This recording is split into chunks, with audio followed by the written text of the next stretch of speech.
গ্রামের সকলে এবং নীলাঞ্জনার গোটা পরিবার মিলে এবার ধুমধাম করে নীলাঞ্জনার স্বাদের আয়োজন করলো গ্রামে। হ্যাঁ বন্ধুরা, ভিডিওটা লাইক দিয়ে দেখতে থাকুন। যে মুহূর্তে কিনা মন্দিরা এবং রসিকদা চলে আসে ক্রান্ত এবং নীলাঞ্জনার কাছে, এবং আসা মাত্রই যখন ক্রান্তের মুখ থেকে ওরা এই বিশাল সুখবরটা পায়, ঠিক সেই মুহূর্তেই রসিকদা এবং মন্দিরা যখন ঠিক করে ফেলে যে না, আর কোনোভাবেই ছাড় দেওয়া যাবে না, তোমাদের বিয়েটা তো খুব ধুমধাম করে হয়নি, তাহলে তোমার স্বাদের আয়োজনটাই না হয় আমরা ধুমধাম করে করবো। ঠিক সেই মুহূর্তে সেখানে যখন নীলাঞ্জনার গোটা পরিবার চলে আসে এবং আসা মাত্রই বলতে থাকে যে তাহলে এই আনন্দটা তো একদম ফিকা থাকবে যদি আমরা না পার্টিসিপেট করি। কি মন্দিরা, তুমি কি কোনো মানে আমাদেরকে অংশগ্রহণ করতে দেবে না? এই সব কিছু থেকে কি তুমি আমাদেরকে বঞ্চিত রাখতে চাও? ঠিক সেই মুহূর্তে যখন মন্দিরা বলতে থাকে যে নীলাঞ্জনা, আমি তো ওদেরকে চিনলাম না, ওরা কারা? ঠিক সেই মুহূর্তে যখন এর গোটা পরিবার বলতে থাকে যে যাকে নিয়ে তোমাদের এত আয়োজন সে তো আমাদের বাড়ির মেয়ে, তাহলে আমাদেরকে এই প্রোগ্রামে অংশগ্রহণ না করতে দিলে কি করে চলবে বলো তো?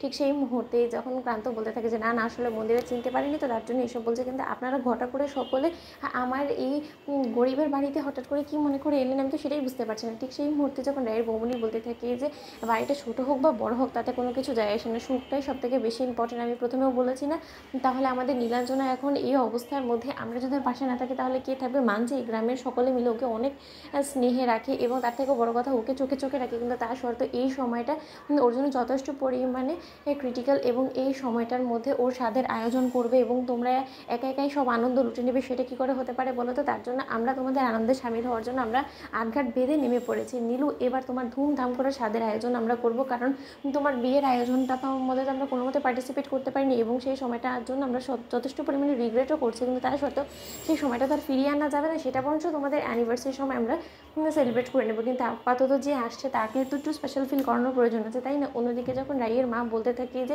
আচ্ছা মন্দিরা, সেসব কথা তুমি বাদ দাও, আমি নিজ হাতে আমার মেয়ের জন্য স্বাদের খাবার রান্না করবো এবং সেটা আমি তোমাদের সকলকে খাওয়াবো, তার জন্য তুমি আমাকে একটা যোগাযন্ত্র করে দিতে পারবে?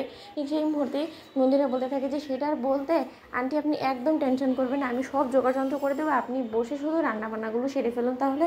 এবং নীলাঞ্জনা, আমরা যতটুকু তোমাকে দেবো ততটুকু দিয়ে তুমি তৈরি হয়ে নেবে এবং আমরা ধুমধাম করে তোমার স্বাদের আয়োজনে অনুষ্ঠানটা পালন করব। ঠিক সেই মুহূর্তেই যখন সেখানে সার্থককে নীলাঞ্জনা দেখতে পাই, ঠিক সেই মুহূর্তেই নীলু বলতে থাকে যে সার্থক, আসলে সেদিন যখন আমি চলে আসবো তখন তোমার সঙ্গে আলাদা করে কথা বলা হয়নি এবং তোমাকে তখন ধন্যবাদও দেওয়া হয়নি। সত্যি আজকে আমার এই ভালো অবস্থার জন্য শুধুমাত্র তুমি ক্রেডিট পাও না, কারণ তুমি যদি সেই সময় দাঁড়িয়ে আমার সাপোর্টে কথা না বলতে তাহলে হয়তো কোনো মতেই আমি ছাড়া পেতাম না। ঠিক সেই মুহূর্তে সার্থক বলতে থাকি যে না না, সেসব করে বলে আপনি আমাকে আর ছোটো করবেন না, কিন্তু তার সত্ত্বেও আমি আপনাকে একটা কথা শুধু বলতে চাই, যেমন আছেন ঠিক তেমনই থাকার চেষ্টা করবেন, কারণ আপনার এই রূপ দেখার জন্যই কিন্তু আমি আপনার বোনের মুখের দিকে তাকিয়ে ওকে ভালোবেসে আমি আপনাকে রেহাই করানোর জন্য কোর্টে দাঁড়িয়ে মিথ্যে কথা বলেছি গীতাতে হাত রেখে। তো বন্ধুরা, লাইক এবং শেয়ার করে সাবস্ক্রাইব করতে ভুলো না।